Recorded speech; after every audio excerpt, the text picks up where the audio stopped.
క్రీస్తునందు ప్రియ దేవుని బిడ్డలారా, మరి యొక్క వాక్య భాగం ద్వారా నేను మీ ముందుకు వచ్చాను.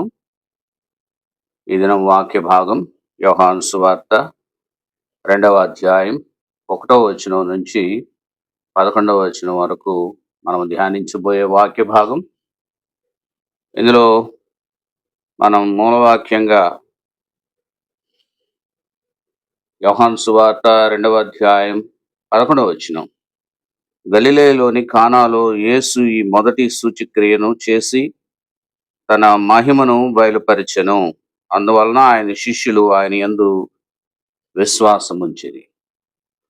ఒక అద్భుతమైనటువంటి సూచక్రియ అక్కడ జరిగింది. యేసుక్రీస్తు ప్రభు యొక్క పరిచర్య ప్రారంభంలో కానాలో జరిగినటువంటి పెండ్లి విందులో ఈ అద్భుతం జరిగింది.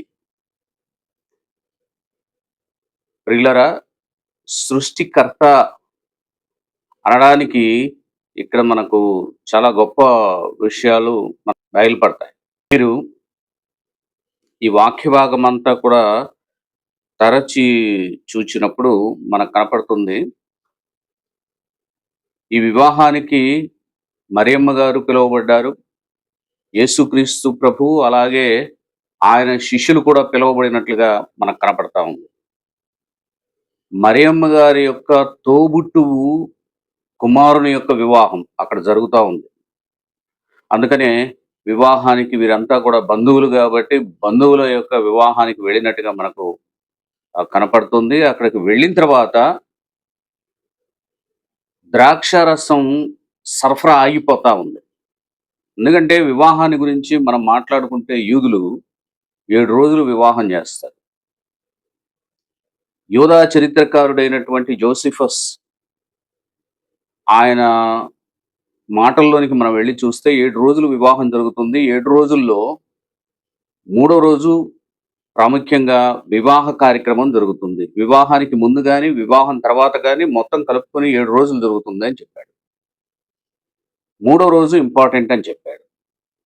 ఇక్కడ కూడా మనం చదువుకున్నటువంటి వాక్య భాగంలో కూడా యోహాను సువార్త 2వ అధ్యాయం 1వ వచనంలో 3వ దినమున గలిలయలోని కానాను ఊరిలో ఒక వివాహము జరిగెను అన్నది. అంటే 3వ రోజు వివాహం జరిగింది అనేటటువంటి విషయాన్ని యోహాను ఇక్కడ వ్రాసుకొచ్చాడు. ఈరోజు పెళ్ళిళ్ళు జరుగుతున్నాయి, ఆ పూటకే ఇంకా తర్వాత పెట్టలేకపోతున్నారు. పూర్వపు రోజుల్లో ఎంత పేదరికాన్ని అనుభవించినప్పటికీ కూడా తోటి వారికి పెట్టాలి, బంధువుల్ని పిలవాలి, రక్త సంబంధికులందరినీ కూడా పిలుచుకొని ఘనంగా ఈ వివాహ కార్యక్రమాన్ని జరిగించాలి అనుకునేవారు. అందరినీ కలుపుకునేవాళ్ళు, ఊరిలో ఉన్నటువంటి వ్యక్తుల్ని కలుపుకునేవాళ్ళు, బంధువులను కలుపుకునేవాళ్ళు, స్నేహితుల్ని కలుపుకునేవాళ్ళు. ఇలాగూ ఆనంద సంతోషంతో జరిగేటటువంటి కార్యక్రమమే వివాహ కార్యక్రమం. ఇప్పుడు మనం ఇతరులకి పెట్టలేకపోతున్నాం, అంత ఖర్చు చేయలేకపోతున్నాం. ఆ రోజుకి ఈ రోజుకి ఖర్చులు అంతే. ఆ రోజున్న మనీ, దాని ద్వారా వచ్చినటువంటి సరుకులు, ఈరోజు మనం ఖర్చు పెట్టే మనీకి వచ్చేటటువంటి ఖర్చులు. ఆ రోజు జీతాలు తక్కువ, ఈరోజు జీతాలు దానికి సమానంగా ఎక్కువగా కనపడుతున్నాయి. ఏది ఏమైనప్పటికీ కూడా వివాహం అనేది ఒక గొప్ప కార్యం. ఆదికాండానికి మనం వెళితే నరుడు ఒంటరిగా ఉండటం మంచిది కాదు అని దేవుడు సాటి అయిన సహాయము అవ్వను చేసినట్టుగా మనకు కనపడుతుంది. అంతటి గొప్ప కార్యం వివాహ కార్యం. వివాహంలో ప్రాముఖ్యమైనటువంటి విషయాలు మీకు తెలియజేస్తాను. 9 విషయాలు మీకు తెలియజేస్తాను. నెంబర్ 1, మధ్యవర్తి. ఇది చాలా ప్రాముఖ్యం. మధ్యవర్తి మనకు ఎక్కడ కనపడతాడు అని అంటే, అబ్రహాము తన కుమారుడైనటువంటి ఇస్సాక్కి వివాహం చేసేటప్పుడు మధ్యవర్తి అయినటువంటి ఎలియాజర్ని పంపుతాడు. ఆయనే పెద్ద దాసుడు, అబ్రహాము యొక్క పెద్ద దాసుడిని పంపిస్తాడు మధ్యవర్తిగా. కనుక మధ్యవర్తి అనేది ఇంపార్టెంట్ అని మనకు కనపడతా ఉంది. రెండవది మనం చూస్తే ప్రధానము. ప్రధానాన్ని గురించి మనం మాట్లాడుకుంటే కీర్తనాకారుడు మనతో చక్కగా చెప్తాడు, ప్రధానం చేయబట్టం. మరియమ్మ గారు కూడా యోసేపుకు ప్రధానం చేయబట్టం. ఇలాగూ ప్రధానం అనేది కూడా బైబిల్‌లో ప్రాముఖ్యమైనటువంటి విషయం అని మనం తెలుసుకోవాలి. మూడవది పెండ్లి కుమార్తె అలంకరణ. పెళ్లి కుమార్తెను వాళ్ళెలా అలంకరించేవారు అనంటే, విలువ కలిగినటువంటి వస్తువులతో, విలువ కలిగినటువంటి దుస్తులతో అలంకరించేవాళ్ళు. కీర్తనలో మనం చూడొచ్చు. బుట్టా పని అని వ్రాయబడింది. ఆవిడ బహుగా అలంకరించబడింది. పెండ్లి కుమారుని కోసం అలంకరించబడింది పెండ్లి కుమార్తె. అలాగే నాలుగవది వస్త్రధారణ. వస్త్రధారణ అనేది కూడా మీరు చూడొచ్చు. అది కూడా కీర్తనలో చూడొచ్చు మనం. ప్రత్యేకమైనటువంటి దుస్తులనమాట. వివాహంలో పెండ్లి కుమార్తెను గుర్తుపట్టడానికి, పెండ్లి కుమారుడిని గుర్తుపట్టడానికి ప్రత్యేకమైనటువంటి దుస్తులను వేశారు. ధరించుకున్నారు వాళ్ళు. పెండ్లి కుమారుడు తలకి పాగా ధరించుకున్నాడు. పెండ్లి కుమార్తె మరి ఆమె అలంకరించబడింది. ముసుగుతో అలంకరించబడింది. ఇంకా మనం చూస్తే ఐదవది నిబంధన. ఇద్దరి మధ్య ఉండాల్సినటువంటి నిబంధన. ఆ నిబంధనను కూర్చుకునేటట్టుగా, ఆ నిబంధన వారు చేసుకునేటట్టుగా మనకు కనపడుతుంది. ఆరోది సాక్షులు. వివాహానికి సాక్షులు అనేవాళ్ళు చాలా ముఖ్యమైనటువంటి విషయం. వారిని కూడా ఏర్పాటు చేసుకోవాలి. ఎందుకంటే పరిశుద్ధ వివాహానికి సాక్షులు కూడా ఉంటారు. సాక్షులు. ఏడవది విందు. సమాజం అంతటిని కూడా పిలుచుకొని విందు చేసుకోవడం అనేది గొప్ప కార్యం. అందరిని పిలవటం గొప్ప కార్యం. ఎనిమిదవది విందు ప్రధాని. ఆ విందుకు ప్రధాని కూడా ఉండాలి. ఎవరో వారికి ఏర్పాటు చేయబడినటువంటి పెద్ద ఎవరో ఆ పెద్దను కూడా ఏర్పాటు చేసుకొని, ఆ పెద్ద ద్వారా ఈ కార్యక్రమాన్ని అంతా జరుపుకునేవాళ్ళు. ప్రియులారా, మీరు ఒకసారి బైబిల్ గ్రంథానికి వెళ్ళి చూస్తే, మోషే ఈ లక్షల మంది ప్రజల యొక్క సమస్యలను నేను తీర్చలేకపోతున్నాను అన్నప్పుడు, మోషే యొక్క మామ అయినటువంటి యిత్రో గారు ఒక సలహా ఇస్తాడు. అయ్యా, ఇదిగో ఇంతమందికి ఒక ప్రధానిని ఏర్పాటు చేయి. వారి సమస్యలు ఏదైనా ఉంటే అన్ని నువ్వు తీర్చలేవు కదా! వారి సమస్యల్ని వాళ్ళ ప్రధానులుగా ఉన్నటువంటి వారు తీరుస్తారు. వాళ్ళు కూడా తీర్చలేని సమస్య ఇచ్చినప్పుడు నీవు తీర్చుకొని అని అట్లా ఏర్పాటు చేయమంటాడు. ఈయన దేవుని దగ్గరికి పోయి విచారణ చేసినప్పుడు అలాగునే చేయమని వర్తమానం వస్తే, అప్పుడు ఈయన ఆ రీతిగా చేసినట్టుగా మనకు కనపడుతుంది. అక్కడ ప్రధానులు ఇజ్రాయేల్ ప్రజలకు ఏర్పాటు చేయబడినట్టుగా మనకు కనపడుతుంది. ఇక్కడ కూడా మీరు చూడండి, ప్రధాన యాజకుడు గాని, యాజకులు గాని వివాహ కార్యక్రమాలకి, తదితర కార్యక్రమాలకి వాళ్ళు రారు. వాళ్ళు దేవాలయంలో జరిగేటటువంటి కార్యక్రమంలోనే ఉంటారు. ఈ తెగలోనే అంటే వీళ్ళలోనే పరిసయ్యులు, సద్దూకయ్యులు, శాస్త్రులు ఉన్నారు. ఈ పరిసయ్యులు ఎవరు? ఈ సద్దూకయ్యులు ఎవరు? అంతకుముందు పరిసయ్యులు, సద్దూకయ్యులు అందరూ కలిసే ఉండేవాళ్ళు. కానీ పునరుద్ధానం ఉందని ఒకరు, పునరుద్ధానం లేదని మరొకరు, ఇట్లాగా వాళ్ళలో విభేదాలు రావడం ద్వారా వారు పరిసయ్యులుగా, సద్దూకయ్యులుగా పిలువబడినట్టుగా మనకు కనపడుతుంది. సమరయులు అనేవాళ్ళు ఏంటంటే మిక్స్డ్ కల్చర్. అందుకని వాళ్ళని ఏం చేశారంటే, అసలు వారికి ఒక రాష్ట్రాన్ని, వారికి ఒక ప్రాంతాన్ని ఇచ్చేశారు. మీకు మాకు సంబంధం లేదన్నట్టు. ఇక శాస్త్రుల విషయానికి వస్తే వీళ్ళెప్పుడు కూడా గ్రంథస్థం చేసేటటువంటి వారు. దేవుని విషయాలను వాళ్ళు రచించడం, దేవుని అన్ని కూడా సమకూర్చి, ఆ మాటలను సమకూర్చి గ్రంథస్థం చేసేటటువంటి పని శాస్త్రం. ఇలాగుండేది. అయితే వీళ్ళలో కొంతమంది సమాజంలో లేకపోతే యూదుల యొక్క వివాహాల్లో ప్రధానులుగా వ్యవహరించినటువంటి వారున్నారు.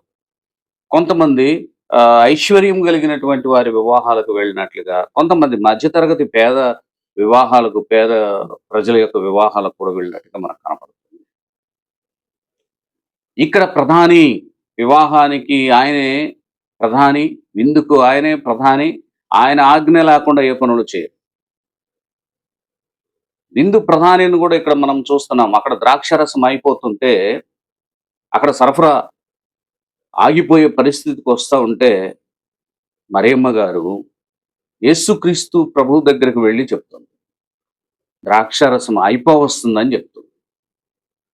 అప్పుడు యేసుక్రీస్తు ప్రభువు మాట్లాడతాడు. అమ్మా, నా గడియ ఇంకనూ రాలేదని చెప్తాడు. ఆ సమయం వచ్చినప్పుడు తప్పకుండా చేస్తాను. అప్పుడు మరియమ్మ గారు ఏం చేసింది అనంటే, అక్కడ ఉన్నటువంటి పరిచారకులతో చెప్పింది. అంటే ఇవి తీసుకెళ్తున్నారు కదా, ద్రాక్షారసం తీసుకువెళ్ళేవాళ్ళు, అలాగే ఆహారం తీసుకెళ్ళేటటువంటి వాళ్ళు వాళ్ళతో చెప్తున్నటువంటి మాట ఏంటంటే, ఆయన చెప్పినట్టుగా మీరు చేయండి అని చెప్పి.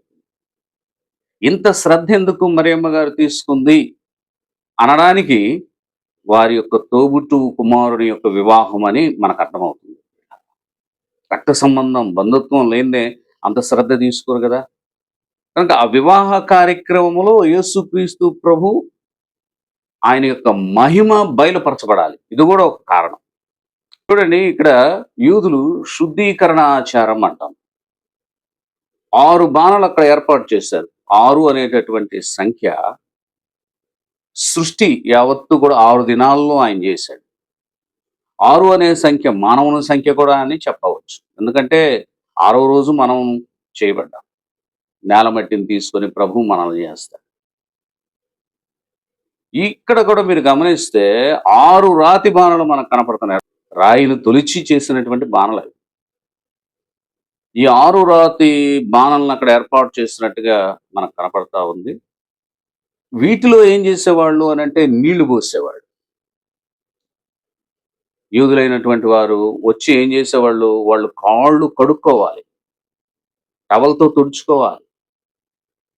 నూనెతో అద్దబట్టం అంటే తల అంటుతారక్కడ. కౌగిలించుకొని ముద్దు పెడతారు. ఇదంతా వాళ్ళ సాంప్రదాయం. రబ్బీలొస్తే, గౌరవనీయులొస్తే యూదులు ఇంటి వాకిటి దగ్గర చేసేటటువంటి పనులు చూడండి. ఎంత గౌరవంగా వాళ్ళని ఆహ్వానిస్తారు. ఖచ్చితంగా యూదులు కాళ్ళు కడుక్కోవాలి. అందుకని 6 రాతి బాణలు పెట్టారు. ఈ 6 రాతి బాణలో ఒక్కొక్క బాణలో ఎన్ని కడవలు నీళ్లు పడతాయి? 3 కడవలు నీళ్లు పడతాయి. 3 ఆరులు 18. 18 కడవల నీళ్లతో నింపబడ్డాయి. ఆ నీళ్లు కాస్త ఈ ప్రజలు రావడం, వాళ్ళు కాళ్ళు కడుక్కోవడం ద్వారా నీళ్లు కూడా అయిపోయాయి. ఇక్కడ ద్రాక్షారసం సరఫరా అయిపోయింది. ఇక్కడ ఈ తొట్టుల్లో ఉన్నటువంటి నీళ్లు కూడా అయిపోయింది. కాళ్ళు కడుక్కోవటానికి ఉన్నటువంటి రాతి బాణలు వేరు, ఇక్కడ ద్రాక్షారసపు పాత్రలు వేరు. యేసుక్రీస్తు ప్రభు ఏం చెప్తున్నాడంటే, ఆ 6 రాతి బాణంలో అంచుల మట్టుకు నీరు నింపమన్నాడు. నీరు ఎక్కడైనా ద్రాక్షారసం అవుద్దా?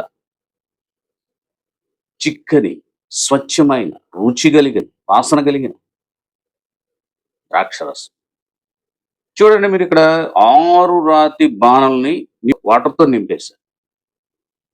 పరిచారకులు చేసేస్తున్నారు. ఎందుకంటే మరియమ్మ గారు చెప్పారు. ఆయన ఏది చెప్తాడో అది చేయండి అన్నారు కనుక వాళ్ళు 6 రాతి బాణంలో నీళ్లు నింపినట్టుగా మనకు కనపడుతుంది. క్రీస్తు ప్రభు ఆ బాణల దగ్గరికి వెళ్ళి ఆయన యొక్క నీడ ఆ బాణల మీద, లేకపోతే ఆ బాణంలో ఉన్నటువంటి నీళ్ల మీద పడినప్పుడు ఏమైందో చూడండి. తన సృష్టికర్తను ఆ నీరు గుర్తించింది. ఆ నీడ తనలో ప్రతిబింబింపగా ఆ నీళ్లు పులకరించి ఎర్రబారినాయి. ఎంత గొప్ప విషయం అండి. అక్కడ పోయి మాట్లాడటం ఏమీ లేదు. దేవుడు ఈ సమస్త సృష్టిని కూడా తన నోటి మాట ద్వారా చేశాడు. ఆదికాండం మీరు చదవండి, 1వ అధ్యాయం. అలాగే యోహాను సువార్త 1వ అధ్యాయం 1వ వచనం చూస్తే, ఆదియందు వాక్యం, ఆ 1వ అధ్యాయం అంతా మీరు చదివినప్పుడు ఆయన శరీరధారిగా వచ్చాడు అని కూడా. శరీరధారిగా వచ్చినటువంటి దేవుణ్ణి ఎవరు గుర్తించారంటే ప్రకృతి గుర్తించింది, నేల గుర్తించింది, ఆనందించింది. ఈరోజు మనుషులు సృష్టికర్త అయినటువంటి దేవుని గుర్తించలేకపోయారు, కానీ ఇక్కడ ఈ నీళ్లు గుర్తించింది.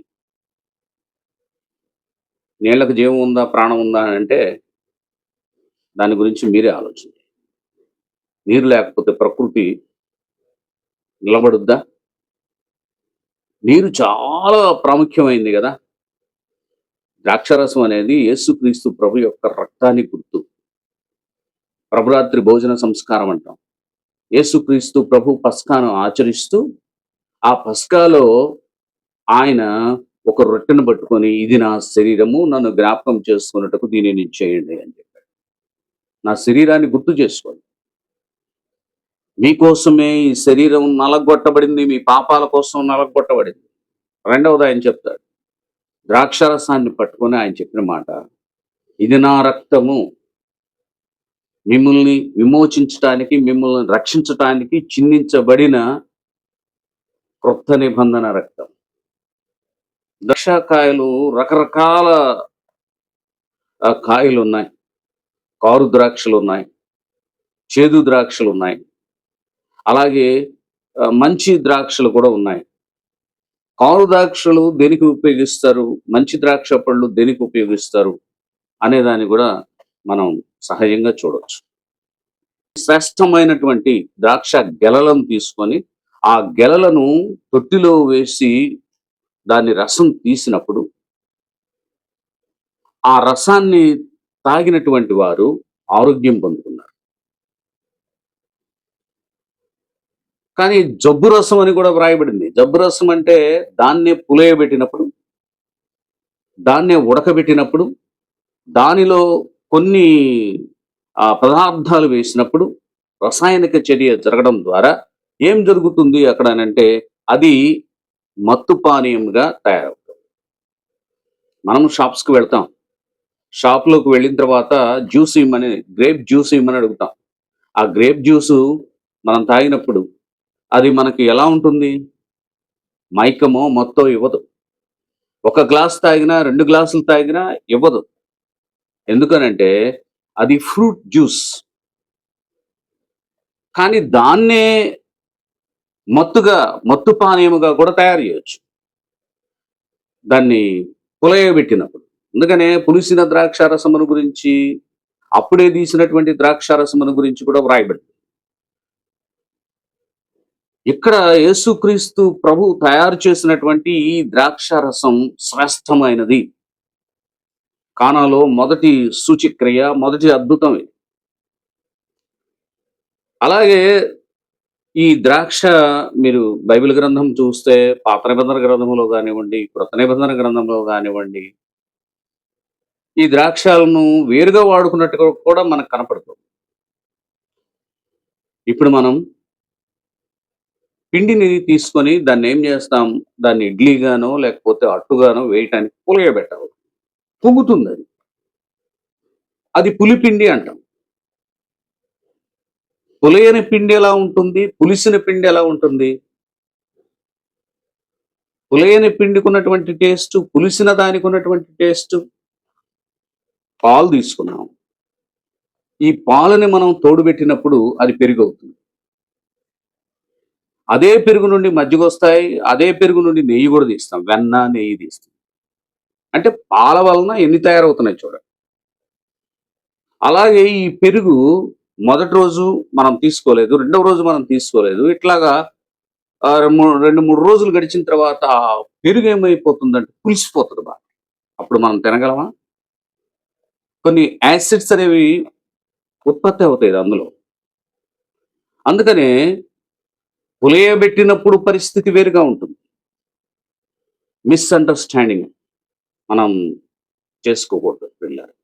కనుక ఇక్కడ ఈ ద్రాక్షారసం అనేది వారు తీసుకున్నప్పుడు ఏం జరిగింది అంటే అనేకులకు స్వస్థత కలిగింది. యేసుక్రీస్తు ప్రభు చెప్పినటువంటి మాట, ఈ ద్రాక్షారసమును మీరు తీసుకువెళ్ళి మొట్టమొదట విందు ప్రధానికి ఇవ్వమని చెప్పాడు. విందు ప్రధాని ఆ ద్రాక్షారసం తీసుకున్న తర్వాత ఆయన ఆశ్చర్యపడిపోయాడు. కారణం ఏంటంటే ఈ ద్రాక్షారసాన్ని తీసుకోవడం ద్వారా బలహీనులు బలపరచబడ్డారు. అనేక మంది పెళ్లికి వచ్చినటువంటి వారు ఈ చివరిలో తీసుకున్నటువంటి ద్రాక్షారసం వలన స్వస్థత పొందిన వాళ్ళు కూడా ఉన్నారు. వాళ్ళు వెళ్ళి విందు ప్రధానితో చెప్తున్నారంట, ఎక్కడిది ఈ ద్రాక్షారసం, ఏమండి మాకు అనారోగ్యం పోయి ఆరోగ్యం వచ్చిందని చెప్పారు. అందుకని ఆయనకు ఆశ్చర్యం వేసి పెళ్లి కుమారుడిని పిలిచి పెళ్లి కుమారుడితో చెప్తాడు, అందరూ కూడా మొదట మంచి ద్రాక్షారసమే పోస్తారు, తర్వాత అది జబ్బు ద్రాక్షారసంగా చేస్తారు. నీవైతే మొదటి దానికంటే కూడా శ్రేష్టమైనటువంటి ద్రాక్షారసాన్ని పోసావు. కారణం ఏంటి, అసలు ఎక్కడ తయారైంది ఇది, ఎలా వచ్చింది ఇది అని పెళ్లి కుమారుడిని పిలిచి అడుగుతాడు. పెళ్లి కుమారుడు ఆశ్చర్యపడతాడు, ఎలా అయింది అని. గొప్ప సాక్ష్యం ఇచ్చాడు. నేను ఇన్ని పెళ్లిళ్ళకు తిరుగుతున్నాను కానీ, ఇన్ని చోట్ల విందు ప్రధానిగా నేను ఉన్నాను కానీ ఎప్పుడు కూడా ఇలాంటి ద్రాక్షారసం నేను తీసుకోను. జబ్బు రసం తెలుసు నాకు, అలాగే మామూలు ద్రాక్షారసం తెలుసు గానీ, శ్రేష్టమైన ఈ ద్రాక్షారసాన్ని నేను ఇంతవరకు తీసుకోలేదండి. చూడండి. అది సాక్ష్యం. పెండ్లికొచ్చినటువంటి వారు కూడా సాక్ష్యం. దీని గురించే చెప్పుకుంటున్నారు అందరూ కూడా ద్రాక్షారసాన్ని గురించి. ఆ పరిచారకులకే తెలుసు ఎవరు చేశారు అన్నది. పెండ్లి కుమారుడికి కూడా తెలీదు ఈ విషయం. అందుకనే ఆ పరిచారకులు సాక్ష్యం ఇచ్చారు. యేసుక్రీస్తు ప్రభు శిష్యులు గాదు ఆ ద్రాక్షారసం దగ్గర ఉంది. పరిచారకులతో యేసయ్య చెప్తే వాళ్ళు 6 బాణాల నిండా నీళ్లు నింపారు. వాళ్ళకే తెలుసు. నీటిని ద్రాక్షారసంగా మార్చినటువంటి దేవుడు మీ జీవితాన్ని, నా జీవితాన్ని కూడా మార్చడానికి సిద్ధంగా ఉన్నాడు. ఈ సత్యాన్ని మీరు గమనించాలి. ఒక ఉపమానం ఉంది. ఒక వ్యక్తి ఆయన ప్రయాణమై వెళుతూ ఉన్నప్పుడు దారి దోపిడీ జరిగింది. ఆ దారి దోపిడీలో ఆ వ్యక్తిని కొట్టి, పడేసి వెళ్ళిపోయారు. దోచుకొని వెళ్ళిపోయారు. ఆ వ్యక్తి చావు బతుకుల మధ్యలో ఉంటే అక్కడ బోధకుడు చూస్తూ వెళ్ళిపోయాడు. అలాగే దేవుని నమ్ముకున్న వాళ్ళు చూస్తూ వెళ్ళిపోయారు. నమ్ముకున్నోళ్ళు చూస్తూ వెళ్ళిపోయారు. ఎవరి దగ్గరికి వెళ్ళలేదు, పరామర్శించలేదు. ఒక సమరయుడొచ్చి దిగి ఆయన ఏం చేశాడంటే దగ్గరికెళ్ళాడు. దగ్గరికి వెళ్ళి ఏం చేశాడో మీరు చూడండి. అక్కడ ద్రాక్షారసమును, ఒలీవ నూనెను రెండిటిని తీసుకొని, ఈ రెండిటిని కలిపి ఏం చేశాడంటే కట్లు కట్టాడు. గాయాలు తుడిచి గాయాలకు కట్లు కట్టాడు. అంటే ద్రాక్షారసం ఔషధంగా కూడా వర్క్ చేస్తుంది అని మనకు అర్థమవుతుంది. ఒలీవ నూనె ఔషధంగా కూడా వాడుకున్నారు. యూదులు వాడుకున్నారు. యూదుల దగ్గర ఖచ్చితంగా ఇవి ఉంటాయి. కనుక ఇది ఈ ద్రాక్షారసమును తాగినప్పుడు వాళ్ళందరూ ఏమైపోయిందంటే వాళ్ళకు ఆరోగ్యం వచ్చింది. అసలు నీళ్ల సంగతి మనం ఒక్కోసారి సైంటిఫిక్ గా చూద్దాం రండి. శాస్త్రీయంగా మనం మాట్లాడుకుంటే ఇక్కడ నీళ్లను గురించి, నీళ్ల మీద యేసుక్రీస్తు ప్రభు నడవడం ఒక అద్భుతం. ఎందుకంటే అది సాధ్యపడింది. మనిషికి అసాధ్యమైనటువంటి విషయం అది సాధ్యపడింది అక్కడ. అంటే ప్రకృతి ప్రభువును గుర్తించిందనేటటువంటి విషయం మనకు చాలా స్పష్టంగా ఆయన మరి సముద్రాన్ని గద్దించినప్పుడు, గాలిని గద్దించినప్పుడు ఆగిపోతాయి. మొదట నీటిని మరియు అన్ని మూలకాలను సృష్టించినటువంటి దేవుడు స్పష్టంగా వాటిని మార్చగలడు అనేది అర్థమవుతుంది. H2Oని C2H5.0Hగా మార్చడానికి కొంత కార్బన్ కావాలి. ఆ కార్బన్ ఇన్పుట్ అవసరం. మత్తు పానీయం తయారవ్వాలి అనంటే నైట్రోజను, సల్ఫరు, ఫాస్ఫరస్ ఇవన్నీ అవసరం. కానీ ఈ వివాహంలో ఇవేమీ లేవు. మొదటి సూచక్రియ. ఈ సూచక్రియ ద్వారా ఆయన శిష్యులు ఆయనందు విశ్వాసం ఉంచిరి అని 11వ వచనంలో రాయడు. యేసయ్య అంటే నీతి. నీతి అంటే ఏంటి? సత్యంలోనికి నడిపించబడటం అంటే ఏంటి? ఈ లోకంలో మనం చెడు చేయకుండా మంచి విధానంలో నడవడమే దేవుడు. సత్యం అదే. లోకంలో చెడు ఉంది, మంచి ఉంది. చెడు నాశనాన్ని కలిగిస్తుంది, మంచి అభివృద్ధిని కలిగిస్తుంది. ఎవరైనా చెడు మనసుతో ఉన్నారనుకోండి, అలాంటి వ్యక్తులు వారు మాట్లాడేటటువంటి మాటల ద్వారా ఇతరులకు ఏం కలుగుతుంది? హాని కలుగుతుంది. మాటల ద్వారా హింసించేటటువంటి వారు ఎంతో మంది ఉంటారు. అదొక జబ్బు వారికి. వాళ్ళు లేచి అలా విమర్శించకపోతే వాళ్ళ మనసులో ఉండదు. అందుకని మంచితనం అనేది పెంచుకోమని వాక్యం చెప్తుంది. మంచిలోనే నీతి ఉంది, మంచిలోనే సత్యం ఉంది, మంచిలోనే దేవుడు ఉన్నాడు. మంచి మాటలు పలకటానికి ప్రయత్నం చేద్దాం. మంచి విధానంలో నడవడానికి ప్రయత్నం చేద్దాం. మంచి కంటే ఇక మనం సంపాదించేటటువంటిది ఏదన్నా ఉందా? మంచి పోరాడము అని బైబిల్‌లో ఉంది గదా! పౌలంటాడు, నేను మంచి పోరాటం పోరాడి తిని అని. మంచిగా జీవిద్దాం ప్రియులారా.